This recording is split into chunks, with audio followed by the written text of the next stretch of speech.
Good morning, everybody. We are in Earth Science. It's April 27th and it's Monday. So for our opening, we're going to start with our read our learning target.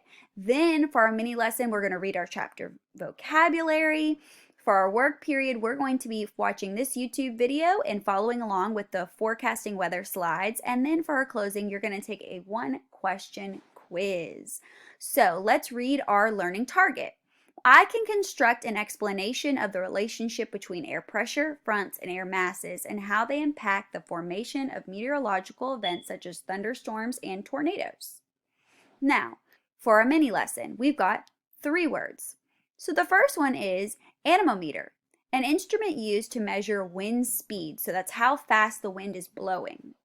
A barometer is an instrument that measures atmospheric pressure. So how much pressure the atmosphere is giving off. And then a thermometer. We should all be fairly familiar with a thermometer. A thermometer is an instrument that measures and indicates temperature. So let's start with our work period. You should be watching this video and following along as we read. So what is a weather forecast? Weather affects how you dress and how you plan your day. So severe weather can put people in danger. Therefore, accurate weather forecasts are important. A weather forecast is a prediction of weather conditions over the next few days. That is your quiz question for the day. What is a weather forecast? A weather forecast is a prediction of weather conditions over the next few days. You can watch a weather forecast on your daily news or on weather.com or on your phones. They should have a 7-day or a 5-day weather forecast. Meteorologists make weather forecasts using information on atmospheric conditions. So they collect all this data and then they're able to use that data to say, well, this is probably what the weather is going to look like in the next few days. They use special instruments that are on the ground and above the ground and some tools that you're probably familiar with. So let's get started with the first one, weather balloons. Weather balloons carry electronic equipment. The equipment on a weather balloon can measure weather conditions as high as 30 kilometers above the Earth's surface. This equipment measures temperature, air pressure, and relative humidity. It then transmits the information to meteorologists using radio signals. Meteorologists can track the path of the balloons to measure wind speed and direction. So this is a meteorologist letting out his weather balloon, and he's going to then get that transmitted information and going to be able to make a weather forecast from it. The next one is a thermometer and barometers. Remember that air pressure and temperature can affect the weather. Therefore, meteorologists must be able to measure temperature and pressure accurately. They use thermometers to measure temperature just like you do. So think about if you are sick and your guardian says, hey, you're sick, are you feeling okay? You look like you have a fever.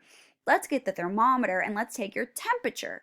Well, meteorologists do the same thing. They take the temperature outside and they also use barometers to be able to predict the measure of the air temperature, and that's how they give us our weekly weather forecast. They also use things called wind socks, wind vanes, and anemometers. So meteorologists can use a wind sock and wind vane to measure wind direction. A wind sock is a cone-shaped cloth bag that is open at both ends. The wind enters through the wide end and leaves through the narrow end.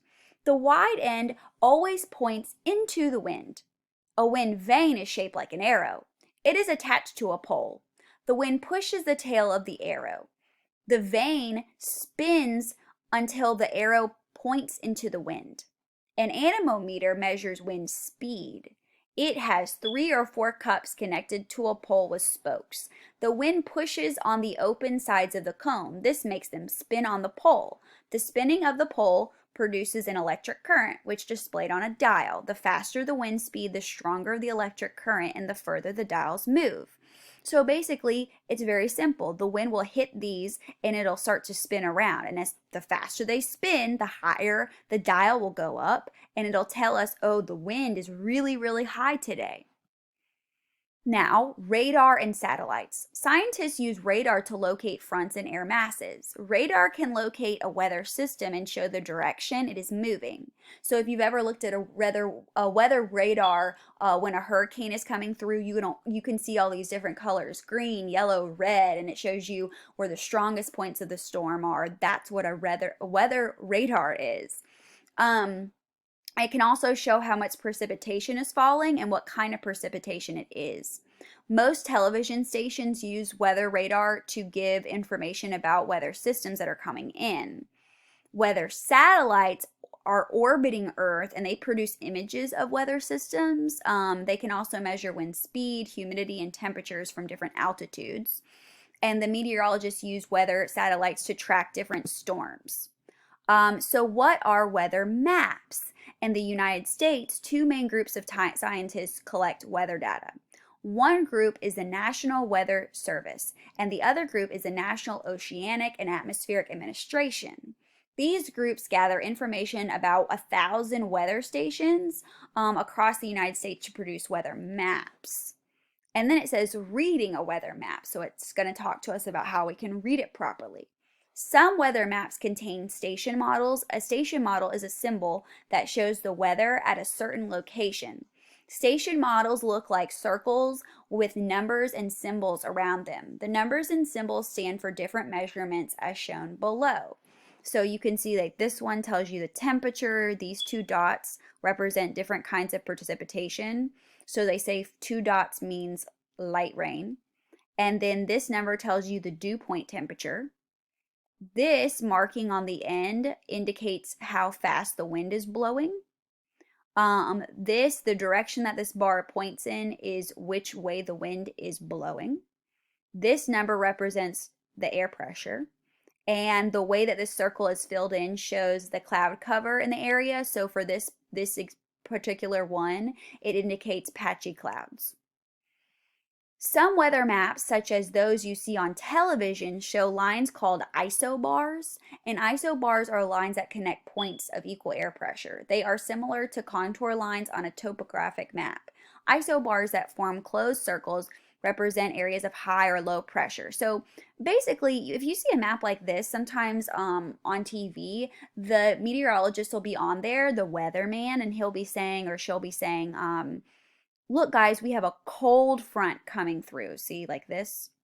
And we have a cold front coming through, or we've got this area of high pressure or this area of low pressure. And that's sort of how meteorologists explain their weather maps to us. Now, once you guys have finished reading, you're going to click Activities, click Quiz, go to April 27th, Forecasting Weather, and the question is going to be, what is a weather forecast? And it's right here. It's a prediction of weather conditions over the next few days. So answer that question.